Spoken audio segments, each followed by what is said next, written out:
அஸ்ஸலாமு அலைக்கும் ரஹ்மத்துல்லாஹி வரகாத்துஹு. இன்னைக்கு துல்கா ஆயுதா பிறை 27. இன்றைக்கி இஸ்லாமிய வரலாறு மாலிக் ரஹ்மத்துல்லா அவர்களை பற்றி பார்க்க போகிறோம். இவங்க ஹிஜ்ரி 117ஆம் ஆண்டு தனது 24வது வயசில் கல்விக்கூடத்தை நிறுவுகிறாங்க. தொடர்ந்து 62 ஆண்டுகள் மார்க்க கல்வி பணியில் ஈடுபடுறாங்க. இவங்களுடைய வகுப்பறையில் ஆலிம்களும் செல்வந்தர்களும் மாணவர்களாக இடம்பெற்றிருந்தது ஒரு சிறப்புக்குரிய விஷயமா இருந்திருக்கு. மக்கள் அதே மாதிரி ஒரு முறை மதினாவுக்கு வருகை தந்த ஹலிஃபா ஹாரூன் ரஷீத் ரஹ்மத்துல்லா அவர்கள் இமாம் அவர்களின் வாயால் அத்தாவை கேட்க விரும்பினாங்க. அதற்குரிய பாடம் நாளைக்கு தான் அப்படின்னு சொல்லிட்டு இமாம் சொல்லிடுறாங்க. இது செவியுற்ற கலீஃபா என்ன நினைக்கிறாங்கன்னா, இமாம் நம்மளுடைய தர்பாருக்கு வருவார் அப்படின்னு எண்ணிக்கிறாங்க. ஆனால் இமாம் அப்படி போகாமல் வழக்கம் போல் அடுத்த நாள் கிளாஸுக்கு தான் போகிறாங்க. அதுக்கு காரணம் கேட்டதுக்கு கலீஃபா காரணம் கேட்குறாங்க, ஏன் நேற்று நீங்கள் வரல அப்படின்னு கேட்கும்போது, கல்வியை தேடி மக்கள் தான் வரணும், மக்களை தேடி கல்வி வராது அப்படின்னு பதிலளிக்கிறாங்க. சரின்னு சொல்லிவிட்டு அந்த கலீஃபா சரின்னு சொல்லிவிட்டு, நான் வரும்போது பொதுமக்கள் என்ன பண்ணுங்கள், வெளியே அனுப்பிடுங்க அப்படின்னு சொல்கிறாங்க. அதுக்கு இமாம் சொல்கிறாங்க, ஒருவரின் ஆதாயத்திற்காக ஆயிரக்கணக்காருக்கு எனது இழப்பை ஏற்படுத்த முடியாது அப்படின்னு சொல்லிட்டு இமாம் சொல்லிடுறாங்க. அல்லாஹ்வுடைய ஆற்றல், கண்களின் அல்லாஹின் வல்லமை. கண் அல்லாஹ்வுடைய மிகப்பெற அருள்கொடையாக இருக்குது. இதனால் விதவிதமான பொருட்களை நம்ம பார்க்க முடியுது. ஆனால் தமது கண்கள் வெளிச்சத்தினால்தான், அதாவது பகலில் தான் பார்க்க முடியும். இப்போ இருட்டாக இருக்குன்னு சொன்னால் அதனால் நம்ம பார்க்க முடியாது. அதே ஆந்தை அந்த பறவை நம்ம எடுத்துக்கிட்டோம் அப்படின்னு சொன்னால் எல்லாம் கண்களை அதுக்கும் கொடுத்துருக்கான். ஆனால் அந்த பறவைனால் வெளிச்சத்தில் எதையுமே பார்க்க முடியாது. அதுக்கு மாறாக இருட்டில் தான் மிக தெளிவாக அது பார்க்க முடியும்.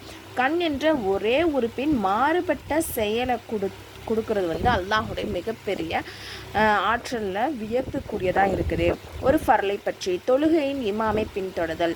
இமாமை முந்திக்கொண்டு தொழாதீர்கள் என நபி ஸல்லல்லாஹு அலைஹி வஸல்லம் அவர்கள் கூறியதாக அபூ ஹுரைரா ரலியல்லாஹு அன்ஹு தெரிவிக்கிறாங்க. இதோட கருத்து என்ன அப்படின்னு சொன்னால், இமாமை பின்பற்றி தொழுபவர் அவரை முந்திக்கொண்டு ருக்கு சஜ்தா இதெல்லாம் செய்யக்கூடாது. அவங்க எப்போ செய்கிறாங்களோ அதுக்கப்புறம் தான் நம்ம செய்யணும். ஒரு சுன்னத்தை பற்றி, சலாம் கொடுக்கையின் தலையை திருப்புதல். நபி ஸல்லல்லாஹு அலைஹி வஸல்லம் தொழுகைகளுடைய முடிவில் வலப்பக்கமும் இடது பக்கமும் சலாம் கொடுக்கும்போது பின்னால் உள்ளவங்களுக்கு ரசுல்லாவுடைய புனித கன்னத்துடைய வெண்மையை பார்க்கும் அளவுக்கு தலையை திருப்பி சலாம் கொடுக்கக்கூடியவங்களாக இருந்திருக்காங்க. ஒரு முக்கிய அமலின் சிறப்பு, ஹாஜிகளுக்கு ஒரு நற்செய்தி.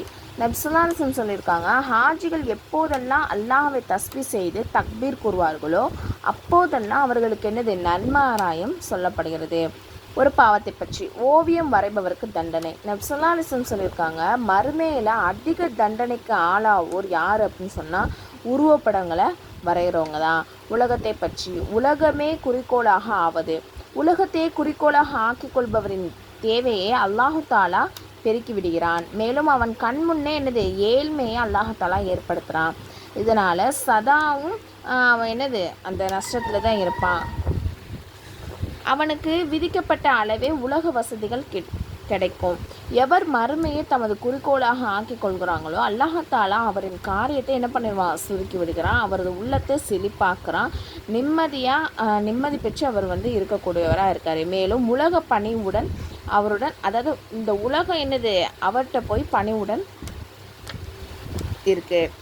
அதாவது உலக ஆசை இல்லாதவங்களுக்கு சரிங்களா என்பதாக நபி ஸல்லல்லாஹு அலைஹி வஸல்லம் அவர்கள் கூறியுள்ளார்கள். மறுமை பற்றி, வழக்கரத்தால் செயலேடு வழங்குவோர்.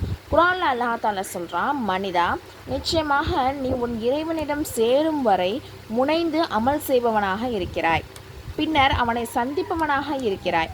ஆகவே அந்நாள் எவரின் பட்டோலை அவருடைய வலது கையில் கொடுக்கப்படுதோ அவர் சுலபமாக விசாரிக்கப்படுவார். இன்னும் தம்முடைய குடும்பத்தாரிடம் மகிழ்ச்சியாக திரும்புவார் அப்படின்னு சொல்லிட்டு சூரத்துல் இன்ஷிகாக்கில் அல்லாஹ் தஆலா சொல்கிறான். நபி வழி மருத்துவம், மருதாணி சிகிச்சை. மருதாணி இட்டுக்கொள்ளுங்கள், அது உங்கள் இளமையும் அழகையும் ஆண்மையும் அதிகரிக்கிறது. குர்ஆனின் அறிவுரை. குர்ஆனில் அல்லாஹ் தஆலா சொல்கிறான், இறை நம்பிக்கையாளர்களே, அல்லாஹ்வையும் அவனது தூதரையும் முந்திக்கொண்டு பேசாதேர், அல்லாஹ்வை அஞ்சிக் கொள்ளுங்கள், நிச்சயமாக அல்லாஹ் யாவற்றையும் செவியுறுபவன் நன்கறிபவன் அப்படின்னு சொல்லிட்டு அல் ஹுஜராத்தில் அல்லாஹ் தஆலா சொல்கிறான். இன்ஷா அல்லாஹ் இன்னைக்கு தெரிஞ்சுக்கிட்ட விஷயத்த உங்களுக்கு தெரிஞ்சவங்களுக்கு நீங்கள் ஏற்றி வைங்க. அஸ்ஸலாமு அலைக்கும் வரஹ்மத்துல்லாஹி வபரகாத்துஹு.